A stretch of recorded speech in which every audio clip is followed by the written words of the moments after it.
Tuition class में most welcome है, आपका स्वागत है। फ्रेंड्स, मैं आपको राजस्थान जीके का जो टॉपिक है इसके अंदर आज राजस्थान के जौहर और साके है वो पढ़ाने के लिए जा रही हूँ। यदि आप मेरे इस यूट्यूब चैनल पर नए हैं तो प्लीज़ वीडियो को सब्सक्राइब करिए और यदि आपको ये वीडियो पसंद आता है तो प्लीज़ वीडियो को शेयर करिए, लाइक करिए और कमेंट करिए। आज हम फ्रेंड पढ़ते हैं कि जो राजस्थान के अंदर जौहर हुए और जो साके हुए वो कौन कौन से हुए। सबसे पहले तो देखिए हम कि 3 शब्द आते हैं। एक जौहर है, दूसरा साका है और तीसरा होता है शब्द है एक केसरिया। पहले हम इन तीनों का अर्थ समझते हैं, जौहर, साका और केसरिया। ध्यान रखना फ्रेंड्स, जौहर होता है महिलाओं द्वारा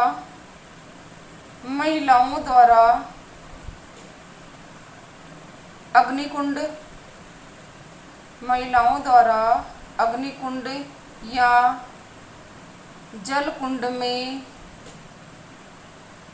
डूबकर मरना, अपने प्राणों की आहुति देना। कब होता है फ्रेंड्स ऐसा होता है जब युद्ध में राजा युद्ध हार जाए तो बाकी बची हुई जो महिलाएं हैं वो अपने सतीत्व को बचाने के लिए अपने प्राणों की आहुति देती हैं। उसके बाद हम पहले पढ़ेंगे केसरिया, केसरिया के बाद में पढ़ेंगे हम साका। देखो केसरिया क्या होता है, युद्ध में किसी भी तरह से जीत की संभावना न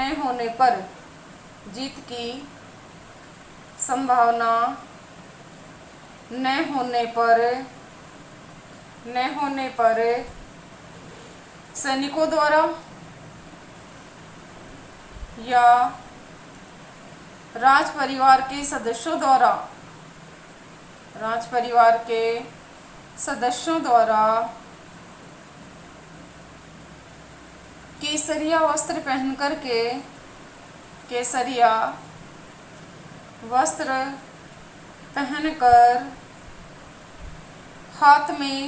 हाथों में तलवार लेकर दुश्मन पर टूट पड़ना। इस घटना को कहेंगे फ्रेंड्स केसरिया। और जो हमने पढ़ा कि महिलाओं के द्वारा जो अग्निकुंड या जल में कुंड कूदकर जो अपने प्राणों की आहुति दी जाती है, अब मर जाते हैं, उसके कहेंगे हमें जौहर। फिर हम बात करते हैं कि साका क्या है। देखिए फ्रेंड्स, जब जौहर प्लस केसरिया, जब जौहर और केसरिया अर्थात केसरिया भी हो और महिलाओं के द्वारा जौहर भी किया जाए तो इस घटना को साका कहा जाता है। अब हम पढ़ते हैं कि कौन कौन से दुर्ग थे जहाँ पर ये जौहर हुए। देखिए फ्रेंड, सबसे पहले हम लेते हैं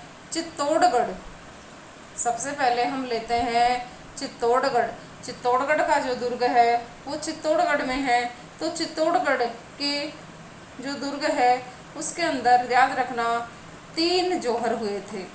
कितने जौहर हुए थे? चित्तौड़गढ़ दुर्ग में 3 जौहर हुए थे।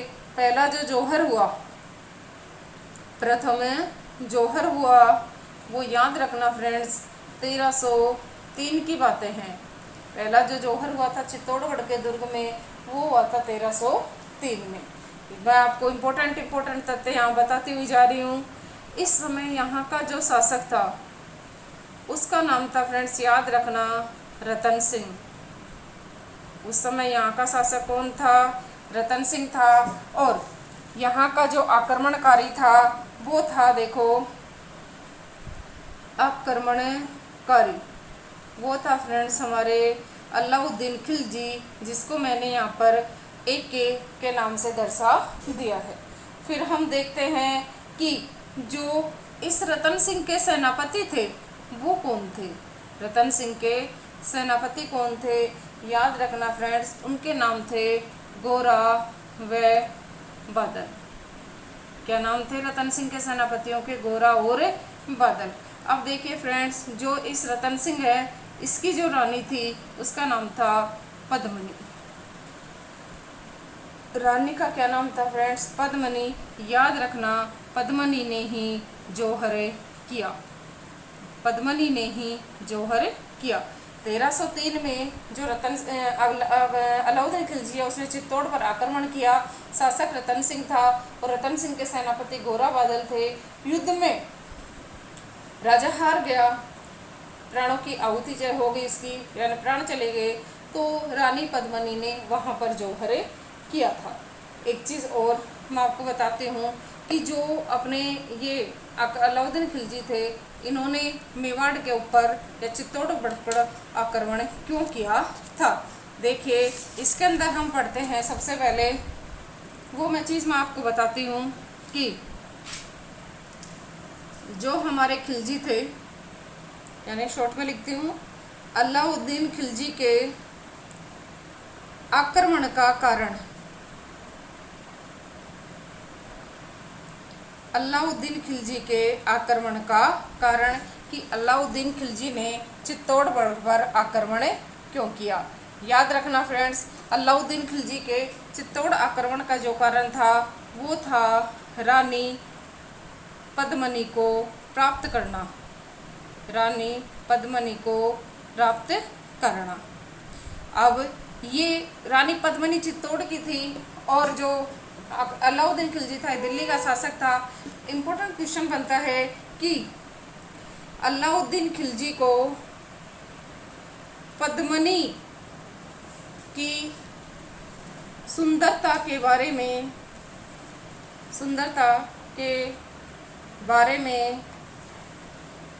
किसने बताया?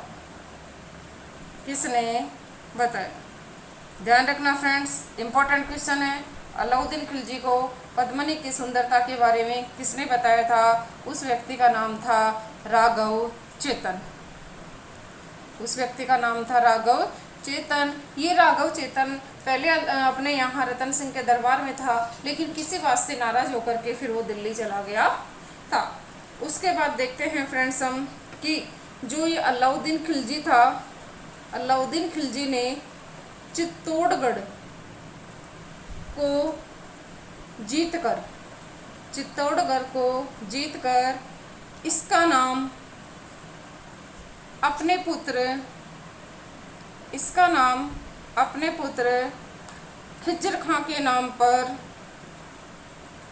खिजराबाद कर दिया। इम्पोर्टेंट तथ्य है, इम्पोर्टेंट क्वेश्चन है, वेरी मोस्ट इम्पोर्टेंट करके आप इसको लिख लीजिए। वीडियो को एंड तक ज़रूर देखें ताकि आपको ये टॉपिक है अच्छी तरह से समझ में आए, क्योंकि इस टॉपिक में से लगभग हर कंपटीशन में एक क्वेश्चन पूछा जाता है। उसके बाद देखिए 2 नंबर पे हम पढ़ते हैं कि चित्तौड़गढ़ का दूसरा साका कब हुआ? चित्तौड़गढ़ का दूसरा जौहर। पहला हमने पढ़ लिया 1303 में हुआ था।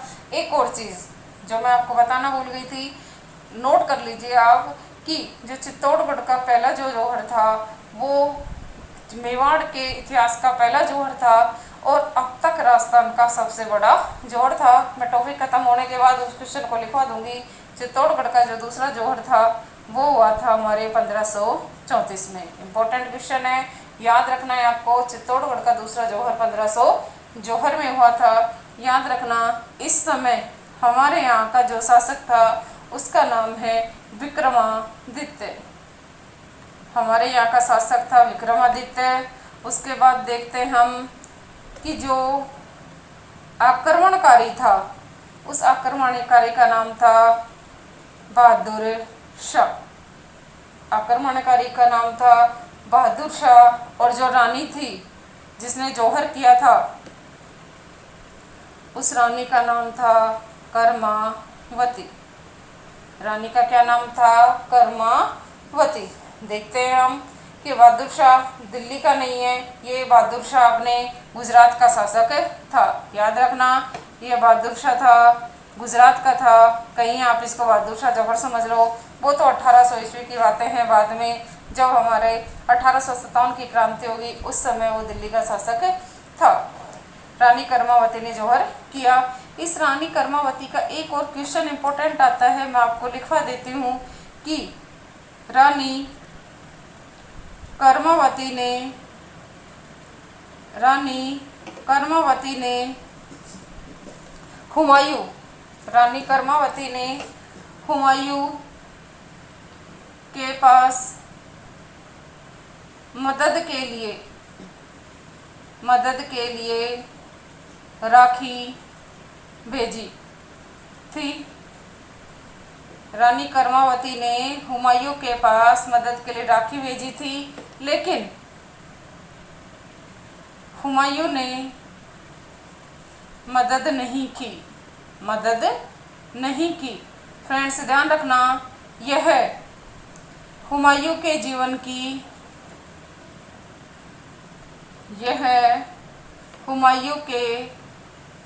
की सबसे बड़ी भूल मानी जाती है कि जो कर्मावती की राखी है वो हुमायूं ने स्वीकार नहीं की थी। ये जो बात है, ये हुमायूं के जीवन की सबसे बड़ी भूल मानी जाती है। उसके बाद देखिए फ्रेंड्स, हम अगला जो जौहर पढ़ रहे हैं चित्तौड़गढ़ का, वो हुआ था हमारे 1567-68 में। तो 3 नंबर डाल के आपको लिखना है। यहाँ पर लिखिए, चित्तौड़गढ़ का तीसरा जौहर। चित्तौड़गढ़ का तीसरा जौहर। याद रखना, जो चित्तौड़गढ़ का तीसरा जौहर था वो हुआ था फ्रेंड्स 1567-68 में। ये हुआ था हमारे 1567-68 में। देखते हैं कि कौन आक्रमणकारी रहेगा, कौन यहाँ का शासक रहेगा। तो सबसे पहले हम बात करते हैं फ्रेंड्स यहाँ के शासक की, और इस समय यहाँ का जो शासक था वो याद रखना उदय सिंह था, जो महाराणा प्रताप के पिता थे। जो आक्रमणकारी था वो था अकबर। आक्रमणकारी था अकबर। और जो उदय सिंह है, उदय सिंह के सेनापति, उनका नाम आपको याद रखना है। उनके नाम हैं जयमल व फत्ता। और याद रखना, जो जौहर किया था वो माना जाता है कि फत्ता की रानी, जिसका नाम फूल कंवर है, फूल कंवर के द्वारा। ये था हमारे मेवाड़ का या चित्तौड़गढ़ का तीसरा जौहर। अब एक जो क्वेश्चन मैं आपको पहले जौहर में लिखवाना चाह रही थी वो मैं स्टार डाल के यहाँ लिखवा देती हूँ कि मेवाड़ का प्रथम जौहर व राजस्थान का सबसे बड़ा जौहर कौन सा था। तो याद रखना, ये 1303 वाला जौहर है जो हमने राजस्थान का मेवाड़ का या चित्तौड़गढ़ का पहला जौहर हमने पढ़ा, वो था। अब उसके बाद देखते हैं हम कि अगला जो दुर्ग कौन सा है जिसके अंदर जौहर हुई। तो 2 नंबर पे या स्टार डाल के आपको लिखना है रणथंभौर का दुर्ग। रणथंभौर का दुर्ग। याद रखना फ्रेंड्स कि ये जो रणथंभौर का दुर्ग है ये सवाई माधोपुर में है। रणथंभौर का जो दुर्ग है वो है सवाई माधोपुर में। और ये बात है 1301 की। कब की बात है ये? 1301 की। उसके बाद हम देखते हैं कि जो यहाँ का शासक है वो कौन था।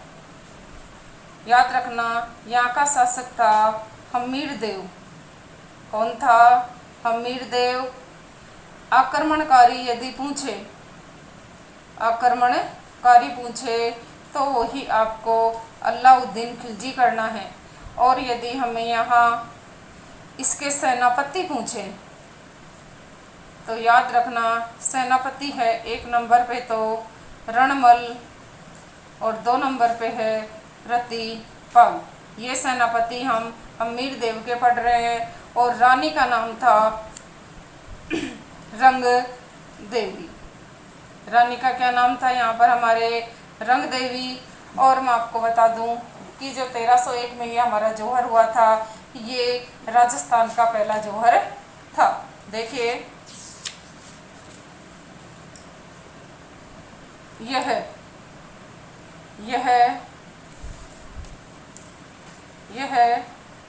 राजस्थान का प्रथम जौहर। और याद रखना फ्रेंड्स, जौहर भी कौन सा था? जल जौहर था। राजस्थान का पहला जौहर था जो जल जौहर था। और ये करने वाली रानी का नाम था रंग देवी। ये माना जाता है कि जो रणमल व रतिपाल थे, रणमल व रतिपाल के विश्वासघात के कारण हम्मीर मारा गया। माना जाता है कि जो सेनापति थे रणमल और रतिपाल, उनके विश्वासघात के कारण है जो हम्मीर की मृत्यु हुई थी। उसके बाद देखते हैं हम कि जो अगला दुर्ग है वो कौन सा आएगा जिसके अंदर जौहर हुए। देखिए फ्रेंड्स, अगला जो दुर्ग पढ़ेंगे हम जैसलमेर का दुर्ग पढ़ेंगे। और very most important person Jaisalmer दुर्ग का बनता है कि जो हमारे जैसलमेर का दुर्ग है उसके अंदर 1 2 3 नहीं अपितु 2.5 साके हुए। 2.5 साके, यानी जैसलमेर का जो दुर्ग है वो 2.5 साकों के लिए प्रसिद्ध है। अब देखते हैं कि 2.5 साके कैसे हुए। पहला जो जौहर हुआ है यहाँ पर देखो वो 13वीं सदी में हुआ। पहला जौहर वो हुआ था 13वीं सदी। समय ध्यान रखना है आपको, 13वीं सदी। यहाँ का जो शासक था वो फ्रेंड्स आपको याद रखना है, वो था रावल मूलराज।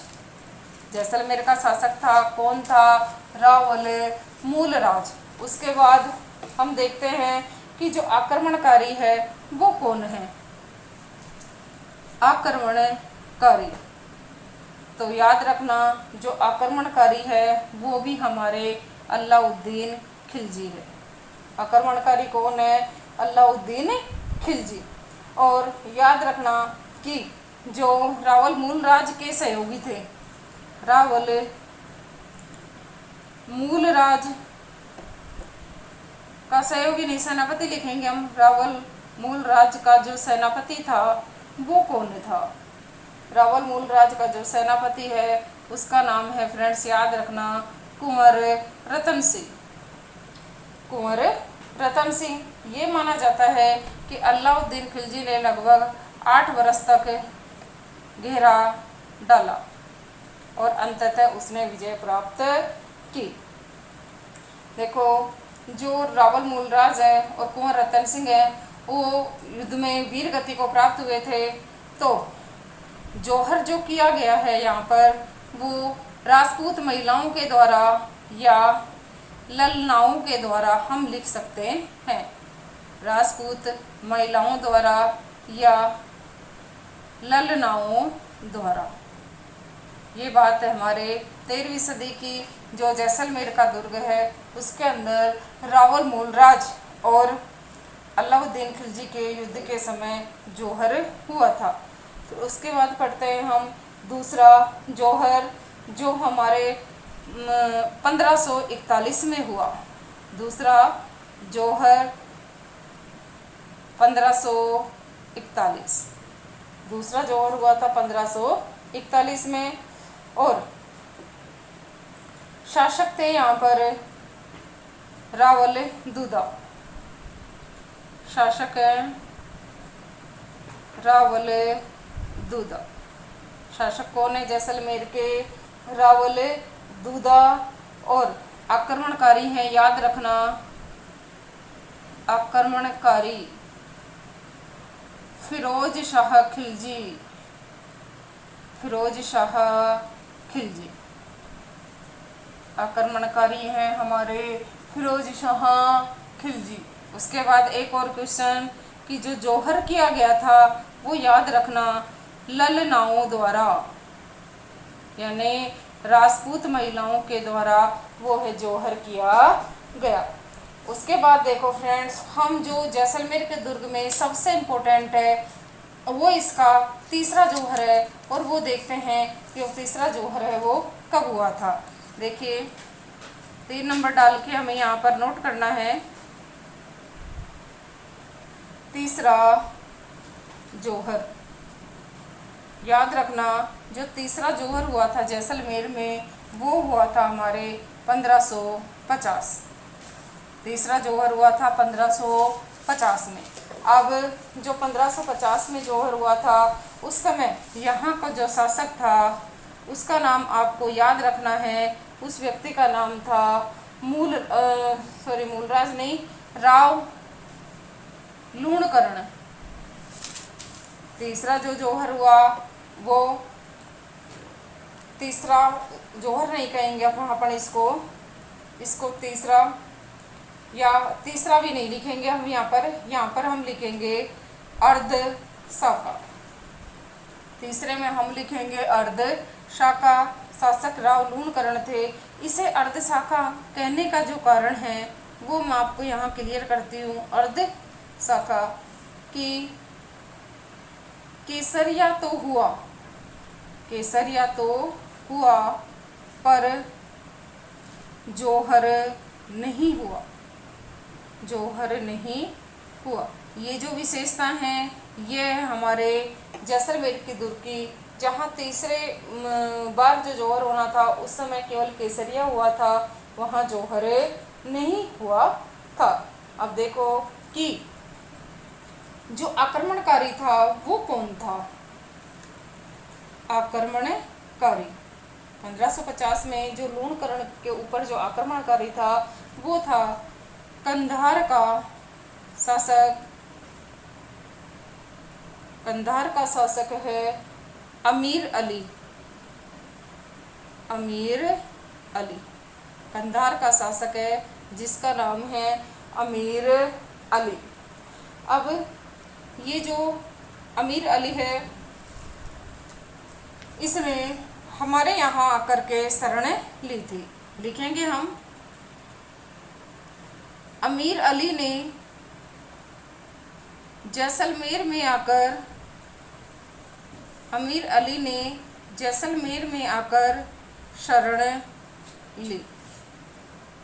अमीर अली ने जैसलमेर में आकर के शरण ली।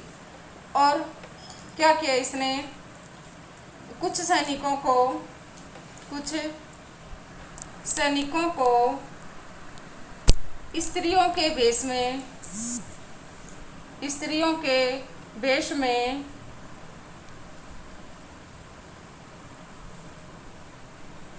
जैसलमेर के दुर्ग में प्रवेश करा दिया।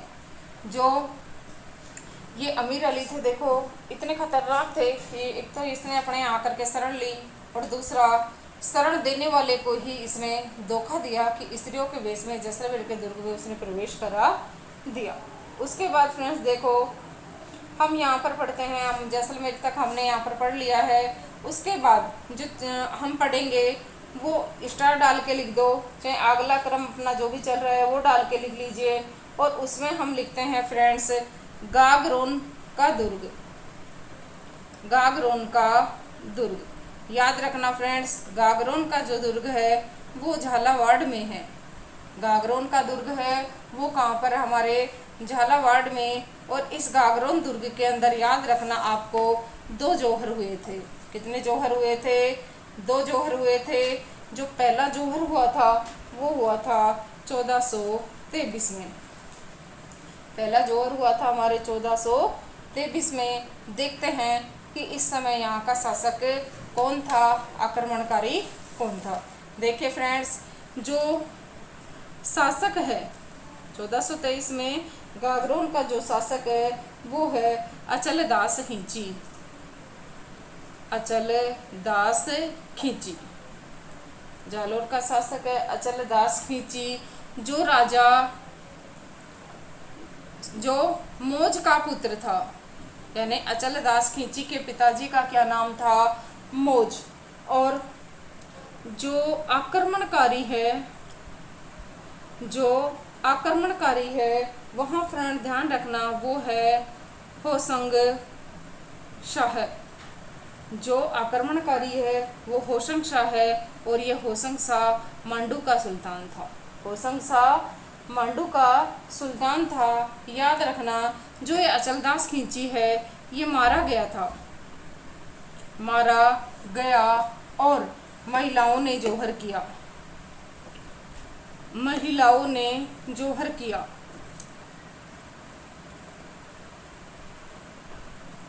महिलाओं ने जौहर किया।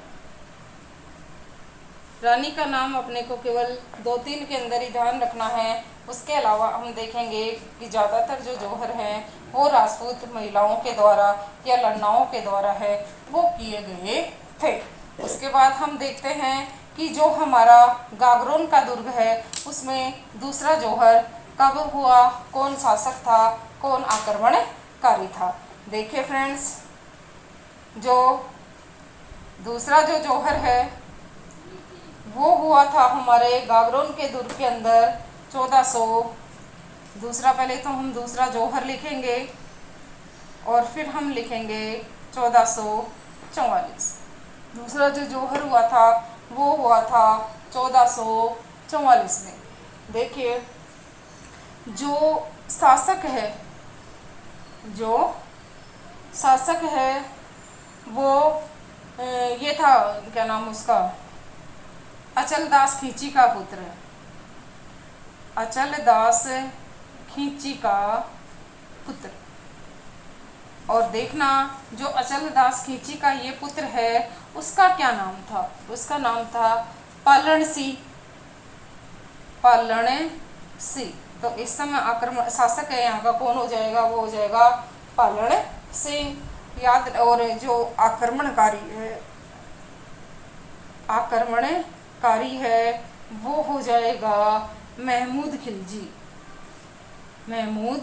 खिलजी। याद रखना, ये महमूद खिलजी भी मांडू का था। अब जो ये पालण सिंह था, पालण सिंह युद्ध से भाग गया। मरा नहीं, वो युद्ध से भाग गया। तो महिलाओं के द्वारा फिर बाद में यहाँ पर जौहर किया गया। और एक और इम्पोर्टेंट क्वेश्चन मैं आपको बता देती हूँ कि जो महमूद खिलजी था, महमूद खिलजी ने दुर्ग को जीतकर इसका नाम, महमूद खिलजी ने दुर्ग को जीतकर इसका नाम मुस्तफाबाद कर दिया। महमूद खिलजी ने किस दुर्ग को जीत करके उसका नाम मुस्तफाबाद कर दिया था? याद रखना है आपको, गागरोन के दुर्ग का। उसके बाद हमारा एक दुर्ग और बसता है जहाँ पर जौहर हुए थे, और वो दुर्ग है हमारा सिवाना का दुर्ग। याद रखना, जो ये सिवाना का दुर्ग है ये बाड़मेर में है। कहाँ पर है फ्रेंड्स? बाड़मेर में। और इस सिवाना के दुर्ग में जो जौहर हुए थे वो 2 हुए थे। सिवाना के दुर्ग में जो जौहर हुए थे वो 2 हुए थे। देखते हैं हम इसमें देखो कई घटनाएं हैं, मैं आपको यहाँ सारी बता देती हूँ कि 1308 में 1308 में यहाँ का जो शासक था, 1308 में जो यहाँ का शासक था उसका नाम था कानड़देव चौहान। यहाँ का 1308 में यहाँ का जो शासक था वो कानड़देव चौहान था। और देखो कानड़देव चौहान ये तो जालोर का था, सॉरी 1308 में की बात नहीं कर रहे हैं, ये कानड़देव चौहान है। ये चाचा था किसका, जो इस समय यहाँ शासक थे, और उस शासक का नाम था सातल देव। 1308 में शासक कौन थे, सातल देव, और जो सातल देव था वो कानड़देव चौहान का क्या था, भतीजा था। और कानड़देव चौहान है वो हमारे जालोर के राजा थे। कानड़देव चौहान है वो हमारे जालोर के राजा थे। और याद रखना जो आक्रमणकारी हैं वो हैं फ्रेंड्स अलाउद्दीन खिलजी। आक्रमणकारी हैं हमारे अलाउद्दीन खिलजी। उसके बाद देखते हैं क्या हुआ। सातल देव और अलाउद्दीन खिलजी के मध्य 1308 के अंदर है जो युद्ध हुआ था। उसके बाद हम देखते हैं कि जो दूसरा युद्ध है वो कब हुआ। इसके लिए हम देखते हैं ये घटनाएं हमारे 1308 की हैं, और अगली जो हमारी घटना होगी वो होगी 1311। दूसरा 1311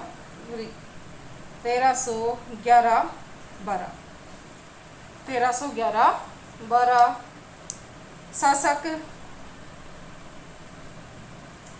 शासक है ये कानड़देव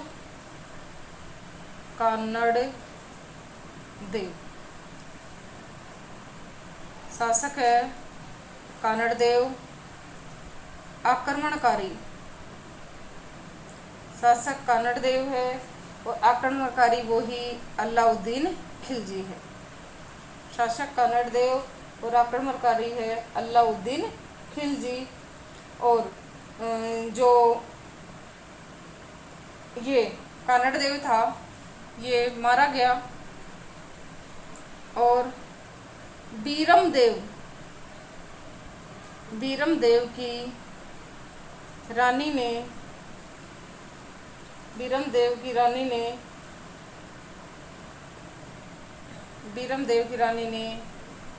जोहर किया। सॉरी बीरम देव रानी ने जोहर किया, यानी कि जो बीरम देव थे रानी ने जोहर किया। उसके बाद आगे देखते हैं हम कि 1308 के अंदर तो उसने आक्रमण किया था, और जो 1311-12 है वो यहाँ पर जोहर हुआ था। उसके बाद हम देखते हैं कि जो अलाउद्दीन खिलजी था, अलाउद्दीन खिलजी ने दुर्ग का नाम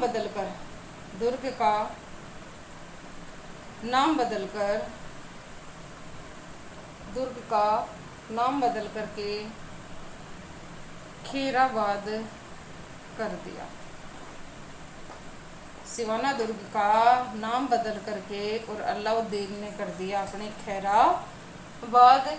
और याद रखना जो हम थोड़ी देर पहले कानड़देव चौहान के बारे में पढ़ रहे थे, ये जो कानड़देव चौहान था हमारे जालोर का शासक था, और जो सातल देव था वो इसका भतीजा था। ये हमने अब तक हमारे जो इतिहास के अंदर प्रमुख दुर्गों में जो जौहर और साके हुए हैं उनके बारे में हमने पढ़ा।